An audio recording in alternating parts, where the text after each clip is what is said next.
Hello dear, welcome करता हूँ आप सभी को यूट्यूब चैनल नर्सिंग ज्ञान में। और आप लोग देख रहे हैं जीएनएम थर्ड ईयर का मोस्ट इंपॉर्टेंट प्रश्न है मैनुअल रिमूवल ऑफ प्लेसेंटा, यानी प्लेसेंटा को मैनुअल हाथों से कैसे हम निकालते हैं, कैसे निकालना है, ये क्या होता है। मैनुअल रिमूवल ऑफ प्लेसेंटा क्या होता है, हाथों से अपरा को निकालने का क्या मतलब है, इसके इंडेक्शन और इसके प्रक्रिया को बताएंगे कि कैसे कैसे अगर हमें सिचुएशन आता है कि प्लेसेंटा को हाथे से निकालने की सिचुएशन आ गई तो हम किन किन प्रोसीड्यूर के साथ में प्लेसेंटा को अपने हाथों से निकालेंगे, इसको हमको बताना है। ठीक है, आप लोग को पता है प्लेसेंटा क्या होता है। प्लेसेंटा यूट्रस में, ठीक है, वह यूट्रस में क्या होता है कि प्लेसेंटा जो है लगा होता है यूट्रस के दीवार के साथ में, ठीक है, गोल चक्री टाइप का होता है।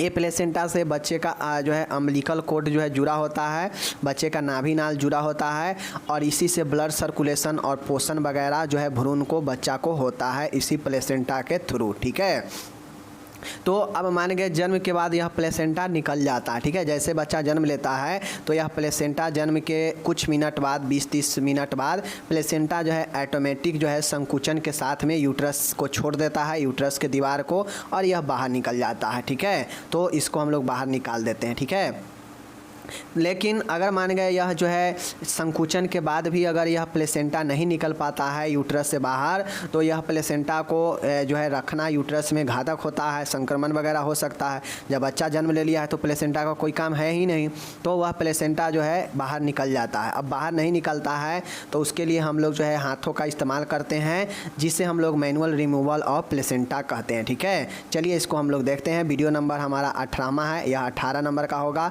कल 17 नंबर का वीडियो हुआ था और आज का 18वां नंबर वीडियो है मैनुअल रिमूवल ऑफ प्लेसेंटा। ठीक है, चलिए देखते हैं। सबसे पहले समझिए कि मैनुअल रिमूवल ऑफ प्लेसेंटा क्या होता है। हाथों से अपरा का निष्कासन, यानी हाथों से अपरा को निकालना, इसका क्या होता है। देखिए, प्रसव के पश्चात यानी डिलीवरी के बाद स्त्री के गर्भाशय से अपरा को पूरी तरह से अलग नहीं होने की स्थिति में हाथ से अलग करके बाहर निकालने की प्रक्रिया को ही जो है हाथों से अपरा का निष्कासन कहते हैं, यानी मैनुअल रिमूवल ऑफ प्लेसेंटा कहते हैं। अब मानिए वही चीज़ें मैंने आपको बता दिया था कि बच्चा जन्म लिया, जन्म के बाद कुछ देर वेट करते हैं प्लेसेंटा का।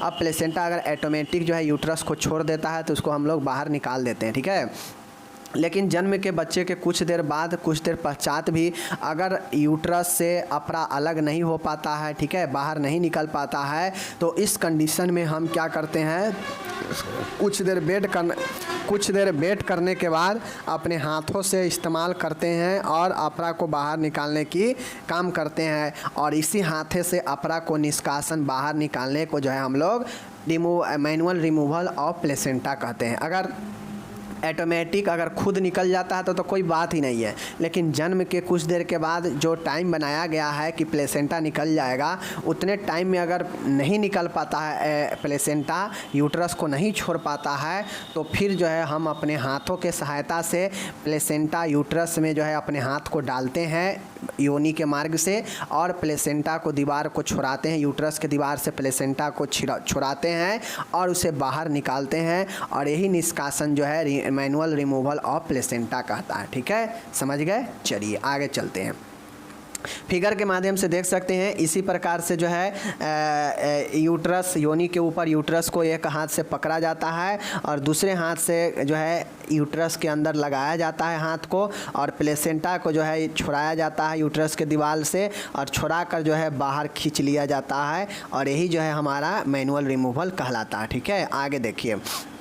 संकेत क्या होता है, मतलब यह कब संकेत करता है कि हाँ पेशेंट में जो है मैनुअल रिमूवल ऑफ प्लेसेंटा को हाथे से निकालना चाहिए। ठीक है, तो आप लोग को पता ही हो गया कि कब निकालते हैं, बाकी देख लीजिए कहाँ कहाँ संकेत करेगा। तो समान प्रसव के पश्चात 5 से 10 मिनट बाद ही अपरा स्वतः बाहर आ जाता है। यदि स्वतः निष्कासन न हो तो निम्न परिस्थितियों में हाथों से अपरा का निष्कासन किया जाता है। ठीक है, देखिए नॉर्मली जब बच्चा जन्म ले लेता है, बच्चा का जन्म हो जाता है, तो नॉर्मली 5 से 10-15 मिनट हम वेट करते हैं कि प्लेसेंटा जो है बाहर आ जाए, और प्लेसेंटा बाहर ऑटोमेटिक आ भी जाता है 5 से 10 मिनट 15 मिनट में।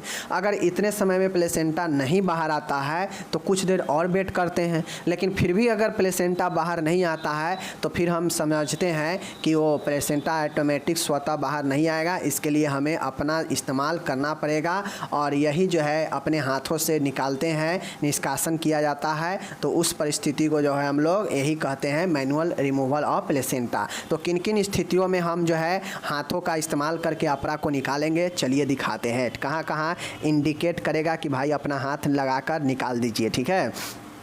पहला है एक्टोपिक यूट्रस, ठीक है, एटोनिक यूट्रस, अस्थानिक यूट्रस, ठीक है। अस्थानी मान गए यूट्रस अपने जगह पर नहीं है, ठीक है, और वह गड़बड़ जगह पर है, तो उस कंडीशन में आपका फर्ज बनता है कि आप यूट्रस से जो है अपरा को बाहर निकाल दें, ठीक है। रुका हुआ अपरा रिटेन्ड प्लेसेंटा, अब किसी न किसी कारण से प्लेसेंटा रुक गया हो, वहाँ पे प्लेसेंटा बाहर नहीं आ रहा हो, तो रिटेन्ड प्लेसेंटा के केस में भी जो है हम मैनुअल रिमूवल करते हैं, ठीक है। कॉर्ड का टूट जाना, ब्रेकिंग ऑफ द कॉर्ड, अब जो नाभि नाल है वह टूट गया है किसी कारण से, तो जो नाभि नाल बाहर की तरफ है वह जो है छोटा पड़ जाएगा और उसको खींचने पर बाहर नहीं आएगा। तो खींचने के लिए नाभि नाल है ही नहीं, टूट गया है, तो उसको फिर क्या करते हैं कि मैनुअल रिमूवल करते हैं कॉर्ड यानी नाल के टूट जाने के बाद, ठीक है। हाइपोटॉपिक गर्भाशय से, हाइपोटॉपिक का मतलब होता है हाइपोटोनिक यूट्रस, कि यूट्रस का जो प्रसव के बाद जो संकुचन है वह कम जाएगा, तो उस कंडीशन में भी जो है हम प्लेसेंटा को मैनुअल रिमूवल करते हैं, चूँकि चाहे बच्चा जन्म लेने की बात हो या अपरा को बाहर निकलने की बात हो, ठीक है।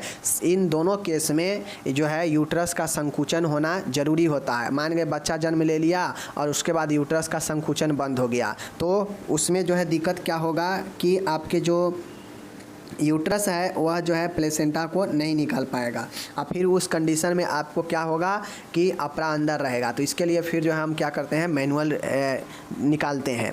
अपरा एसर्टा, ठीक है, अपरा प्लेसेंटा एसर्टा हो जाएगा। और अब यही जो है कुछ रीजन और कुछ सिचुएशन बनते हैं जहाँ पे इंडेक्शन करता है कि भाई मैनुअल जो है अपरा को निकाल दिया जाए, ठीक है। एटोनिक यूट्रस में, हाइपोटोनिक यूट्रस में। कॉर्ड का टूटना, ब्रेकिंग ऑफ द कॉर्ड, ठीक है। रुका हुआ अपरा, रिटेन प्लेसेंटा, और प्लेसेंटा एसेर्टा, ठीक है। Placenta accreta, hypotonic uterus, breaking off the cord, ठीक है, रिटेन प्लेसेंटा, एटोनिक यूट्रस, ठीक है। तो ये सब मामले में जो है हम मैनुअल इस्तेमाल करके प्लेसेंटा को बाहर हाथों से निकाल देते हैं। ओके, कोई दिक्कत नहीं। चलिए प्रोसीड्यूर है, प्रक्रिया क्या होता है आगे देखिए। प्रोसीड्यूर प्रक्रिया क्या होता है देख लीजिए। प्रक्रिया में होता है पहले 18-19 प्रक्रिया है, इसको अच्छे से याद कीजिएगा वरना कंफ्यूज कर जाइएगा। लाइन बाय लाइन प्रोसीड्यूर का मतलब होता है कि line by line, step by step, ठीक है। तो आपको प्रोसीड्यूर को लाइन बाय लाइन याद करना पड़ेगा। रोगी की घबराहट समाप्त करने हेतु उसे मनोवैज्ञानिक सहारा दे व अपरा निष्कासन की विधि बताए। सबसे पहला पॉइंट आपको यही करना पड़ेगा कि मरीज को स्वस्थ करना पड़ेगा, कि मरीज के साथ आप कोई ज़बरदस्ती नहीं कर रहे हैं, मरीज के साथ कोई गलत नहीं कर रहे हैं। पहले मरीज को स्वस्थ करें, स्वस्थ करने के बाद उससे जो है घबराहट समाप्त कर दे मनोवैज्ञानिक सहारा देकर, और फिर जो है प्लेसेंटा कैसे निकालेंगे इसके विधि को मरीज को बता दे, ताकि निकालते समय कोई जो है वह घबराहट ना हो, उसे कोई डरे नहीं, ठीक है। पहला पॉइंट। दूसरा पॉइंट है रोगी को एनेस्थेसिया देने से पूर्व रोगी को मूत्र त्याग कराना चाहिए, आवश्यकता होने पर कैथेटर लगाएं। अब चूँकि मूत्राशय अगर खाली नहीं होगा तो आप कैसे उसमें जो है प्लेसेंटा को निकालेंगे हाथ लगाकर, ठीक है। तो इसके लिए आपको मूत्राशय को खाली करते हैं और एनेस्थेसिया देने से पहले जो है मूत्र को खाली करवा लेते हैं, आवश्यक होने पर कैथेटर भी लगा देते हैं, ठीक है।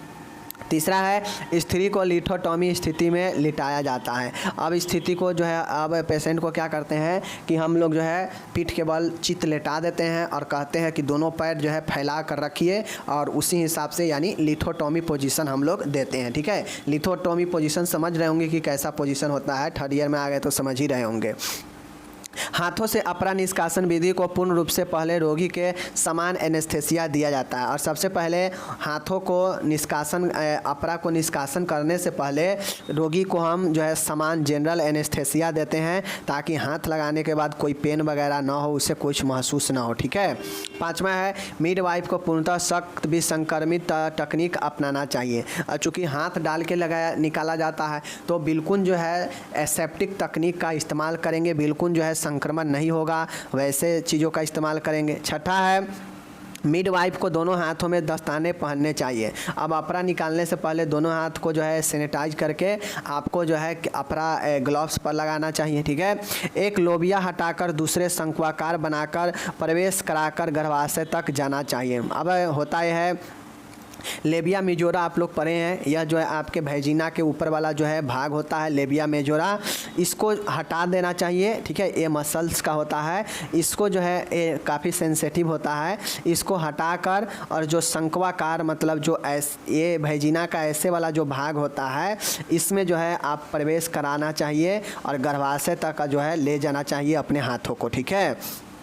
आठवां है दूसरे हाथ से जो बाहर है उदर के ऊपर से गर्भाशय के फंडल वाले भाग को पकड़कर धीरे धीरे दबाव बनाती है। अब फिगर में जो ऊपर आप लोग देखे हैं कि उदर के नीचे भाग में, ठीक है ना, वैजिना के ऊपर जो है पकड़ते हैं और पकड़ के दबाते हैं हल्का हल्का गर्भाशय के फंडल वाले ऊपर से भाग को। ठीक है। ये हो गया। नौवां है बाहर वाले हाथ से फंडल को दबाते समय अंदर वाले हाथ की उंगलियों को अपरा एवं गर्भाशय की दीवार के मध्य प्रवेश कराते हैं। संपूर्ण प्लेसेंटा के अलग होने तक यह प्रक्रिया जारी रखते हैं। अब होता यह है कि जैसे प्लेसेंटा जो है, मान गए यह यूट्रस है, ठीक है, इस दीवार के साथ प्लेसेंटा लगा है। अब हाथ इधर से प्रवेश कराते हैं तो हम कोशिश करते हैं कि ये जो प्लेसेंटा है और ये जो दीवार है इसके बीच में हाथों को पैसा कर और धीरे धीरे जो है बाहर जो है प्लेसेंटा को हम लोग खींचे। ठीक है। ऐसे करना चाहिए। तो ही कहता है कि फंडल दबाव देते समय अंदर हाथ डालने वाले उंगली को अपरा और गर्भाशय के दीवार के बीच में ले जाएं और प्लेसेंटा को जो है बाहर निकालने तक यह प्रक्रिया जारी रखें। 10वां है संपूर्ण अपरा को पृथक्करण होने के बाद बाहर वाले हाथ से नाभि नाल को धीरे धीरे खींचकर प्लेसेंटा को बाहर निकाल लेना चाहिए। अब जब प्लेसेंटा पृथक हो जाए यूट्रस से, पहले यूट्रस से पृथक होने के लिए क्या करेंगे कि यूट्रस के दीवार वाल्व और प्लेसेंटा के बीच में हाथ को जो है लगा देंगे।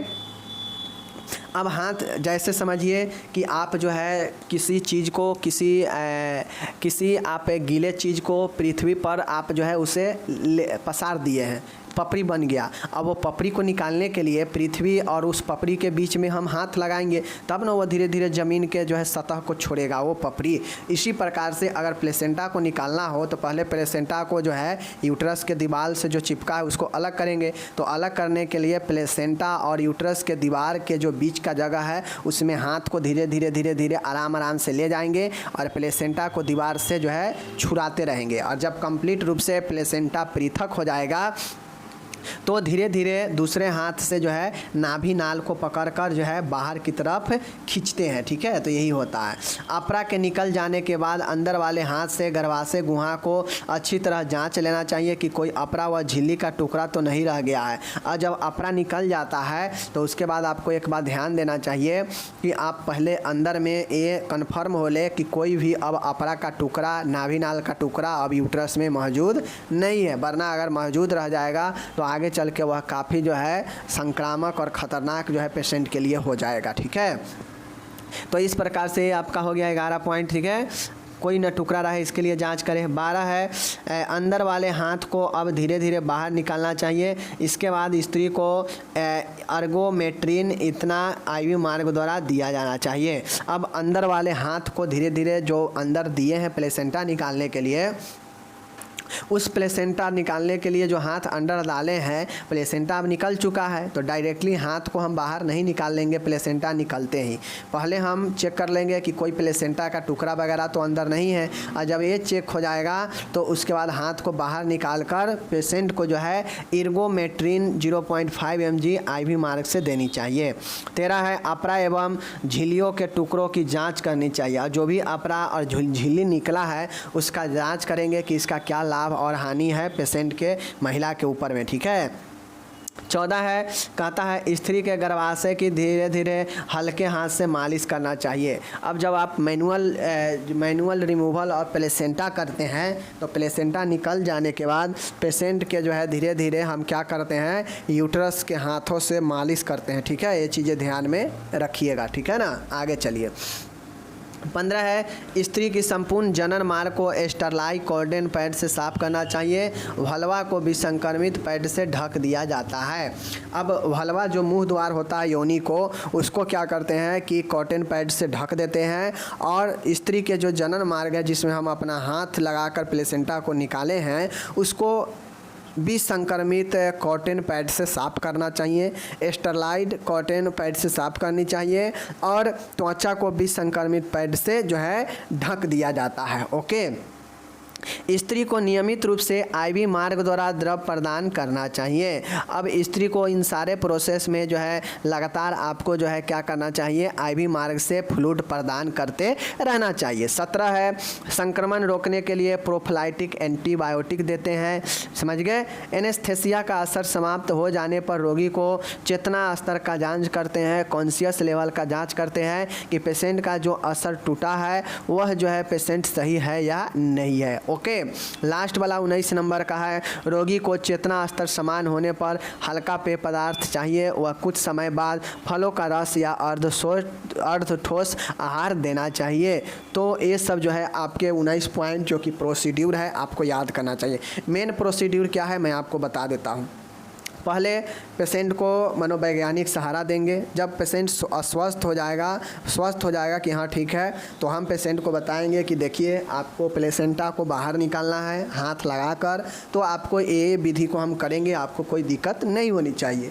पेशेंट को बताने के बाद आपने ये जो भी काम हम प्लेसेंटा को करेंगे मैनुअल रूप से निकालने के लिए, बिल्कुल स्टरलाइट एसेप्टिक तकनीक का इस्तेमाल करेंगे, बिल्कुल संक्रमण से रहित होना चाहिए। अब हम लोग क्या करते हैं कि दोनों हाथ में दस्ताना पहनते हैं, ठीक है। दस्ताना पहनने के बाद जो है एक हाथ को लगाते हैं, ठीक है, अंदर की तरफ, और दूसरे हाथ को जो है यूट्रस के ऊपर रखते हैं और नाभि के नीचे रखते हैं, और हल्के हल्के जो है उसमें प्रेस करते हैं, दबाव करते हैं। और होता यह है कि जो हाथ हम अंदर लगाए हैं, अंदर वाले हाथ को जो है हम क्या करते हैं, यूट्रस के बाल्व, यूट्रस के भित्ति और प्लेसेंटा के बीच में हाथ को ले जाते हैं, और पहला प्रयास ये करते हैं कि यूट्रस से प्लेसेंटा अलग हो जाए, पृथक हो जाए। जब यूट्रस आपका पृथक हो जाए तो फिर क्या करते हैं कि यूट्रस जब जो है पृथक हो जाए तो फिर उस कंडीशन में हम लोग क्या करते हैं, यूट्रस से जब आपका प्लेसेंटा जो है अलग हो जाए तो फिर जो है दूसरे हाथ जो बाहर है उसको जो है धीरे धीरे उससे हम प्लेसेंटा को नाभि नाल से खींचते हुए बाहर निकाल लेते हैं, बाहर निष्कासित कर देते हैं। अब जब निष्कासित हो जाता है तो उसके बाद हम लोग जो अंदर हाथ है उससे चेक करते हैं कि कोई नाभि नाल या प्लेसेंटा के टुकड़ा और सब जो है यूट्रस के अंदर तो बचा नहीं है। अगर नहीं बचा है तो फिर हम समझते हैं कि फिर जो है पेशेंट को ठीक है। फिर उसके बाद पेय पदार्थ देते हैं पीने के लिए, ठीक है। कॉन्शियस बेहोशी टूटने के लिए जो है हम लोग इंतज़ार करते हैं। टूटने के बाद हम लोग जो है पेशेंट के कॉन्शियस लेवल को चेक करते हैं। जब सारा कुछ ठीक होता है तो इन्फेक्शन से बचाने के लिए प्रोफिलाइटिक इन्फेक्शन दवा देते हैं, एंटीबायोटिक। फिर पेशेंट को पेय पदार्थ देते हैं पीते रहने के लिए, ठीक है। और ये सारे जो है प्रोसेस आपके मैनुअल रिमूवल ऑफ प्लेसेंटा का होता है, ठीक है। कोई दिक्कत नहीं। तो इस प्रकार से मैंने आपको अच्छी तरीक़ा से बता दिया। आप अपना जो है याद रखिएगा इसको बढ़िया से, और मैं आपसे मिलूँगा आगे के वीडियो में। तब तक के लिए माय डियर धन्यवाद, टेक केयर। और यह आपका मैनुअल रिमूवल प्लेसेंटा समाप्त होता है। ओके, टेक केयर, धन्यवाद।